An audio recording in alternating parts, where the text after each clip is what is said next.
Maxi evasione di una ditta di trasporto merci su strada di Camisano Vicentino. Le fiamme gialle sequestrano immobili, autocarri e SUV per oltre 730.000 euro, l'importo dell'evasione dell'IVA. Secondo quanto accertato dagli uomini delle fiamme gialle, dall'analisi della documentazione contabile, la ditta avrebbe omesso di presentare la dichiarazione dei redditi per gli anni 2015-2017. In quel periodo, peraltro, la società aveva operato con un'ampia gamma di clienti, realizzando ricavi complessivi per oltre 8 milioni di euro. Inoltre la stessa non avrebbe effettuato i versamenti dell'IVA liquidata per l'anno 2017. Ditta di trasporti sorta sulle ceneri di un precedente fallimento di un'impresa operante nello stesso settore, riconducibile alla medesima compagine societaria, mantenendo peraltro la titolarità degli asset aziendali per poter proseguire l'attività.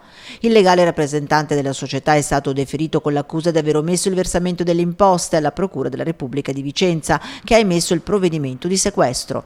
Le indagini bancarie e patrimoniali delle fiamme gialle hanno evidenziato un elevato tenore di vita dell'amministratore della società sotto esame ed ha portato al sequestro di quote immobiliari di un'abitazione a Camisano Vicentino, 3 autocarri, 2 semirimorchi e un SUV Q3 dello stesso amministratore, auto quest'ultima che è stata affidata in custodia alla Guardia di Finanza di Vicenza.